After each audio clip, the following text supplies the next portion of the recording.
तो प्रशांत किशोर पर निबंध।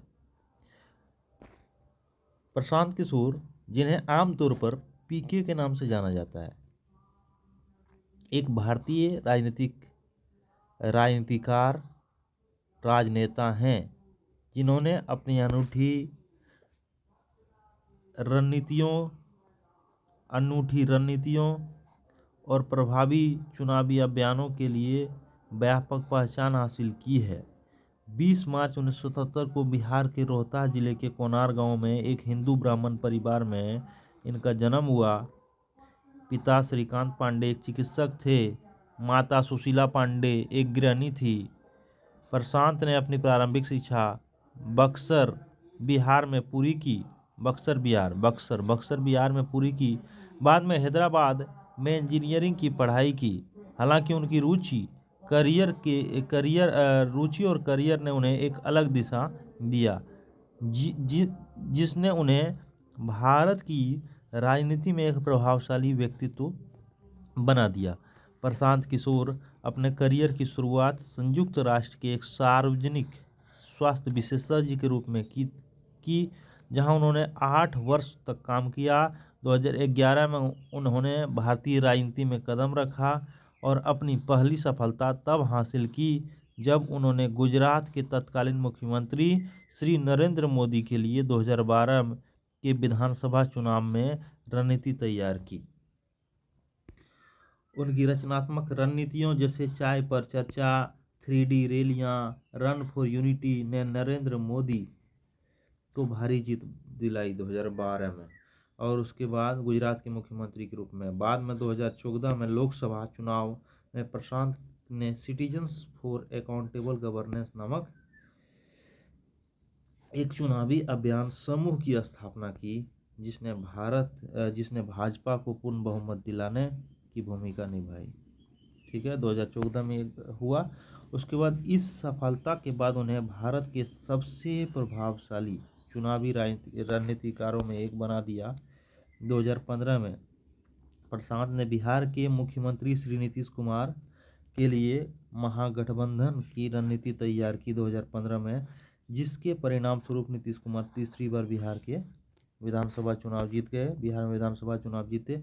इस दौरान प्रशांत ने CAG को Indian political action committee Indian PSA political action committee में बदल दिया। CAG जो 2014 में बनाए थे, सिटीजन्स फॉर अकाउंटेबल गवर्नेंस, को अब IPAC के नाम से जाना जाने लगा। अब जो एक पेशेवर राजनीतिक सलाहकार समूह बन गया, अब एक ऐसा समूह बन गया जो प्रोफेशनली राजनीतिक सलाह देने का काम कर रहा है ना। इसके बाद उन्होंने कई अन्य राजनीतिक दलों के साथ काम किया, जिसमें कांग्रेस, YSRCP, DMK, TMC शामिल है। उन्होंने पंजाब में अमरिंदर सिंह, आंध्र प्रदेश में YS जगनमोहन रेड्डी, दिल्ली में अरविंद केजरीवाल 2020, पश्चिम बंगाल में ममता बनर्जी 2021 के लिए सफलता अभियान चलाए। हालांकि 2017 में उत्तर प्रदेश के विधानसभा चुनाव में उनकी रणनीति विफल रही और पहली बड़ी हार हुई, है ना। कांग्रेस के लिए उनकी रणनीति क्या हो गई, विफल रही और पहली बड़ी हार हुई। 2021 में उन्होंने घोषणा कर दिया, प्रशांत ने घोषणा की कि वह चुनावी रणनीतिकार के रूप में अपना करियर को अलविदा कह रहे हैं। और 2 मई 2021 को NDTV को दिए साक्षात्कार में उन्होंने बताया कि मैं यह काम नहीं करना चाहता हूं, मैंने काफ़ी कुछ कर लिया, अब समय है कुछ और करूं। इसके बाद उन्होंने राजनीतिक पार्टी जनसुराज की स्थापना की और बिहार में 3000 किलोमीटर से ज़्यादा की पद यात्रा की, जिसका जो है उद्देश्य लोगों से सीधा संवाद करना, बिहार के विकास के लिए एक नई दिशा तय करना था। और 2 अक्टूबर 2024 को उन्होंने आधिकारिक तौर पर जनसुराज पार्टी की स्थापना की। बिहार चुनाव के लिए 5 सूत्री एजेंडा पेश किया। बिहार चुनावों के लिए 5 सूत्रीय एजेंडा पेश किया। हालांकि प्रशांत किशोर का सफर विवादों से भरा रहा है। जनवरी 2025 में उन्होंने BPSC Bihar public service commission की परीक्षा में कथित अनियमितता के खिलाफ पटना के गांधी मैदान में अनिश्चितकालीन भूख हड़ताल शुरू की। इसी दौरान उनकी गिरफ्तारी हुई।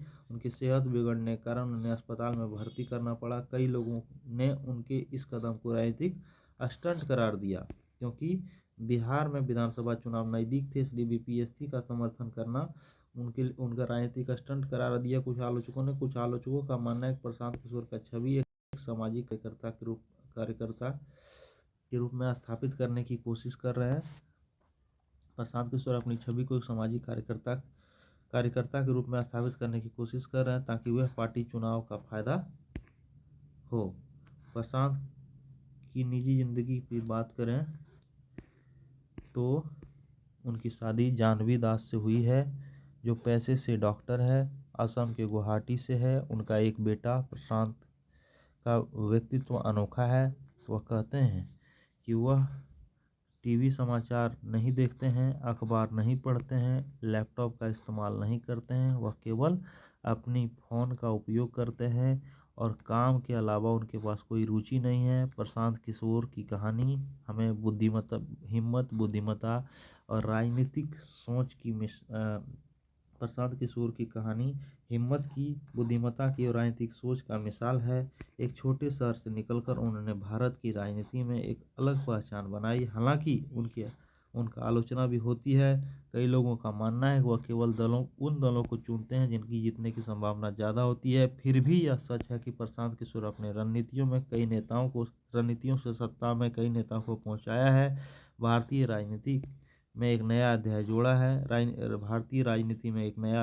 है। उनकी जन स्वराज पार्टी भविष्य में बिहार की राजनीति को कैसे प्रभावित करेगी, यह भी देखना बाकी है। तो ये था जन स्वराज पर निबंध। आपको ये कैसा लगा?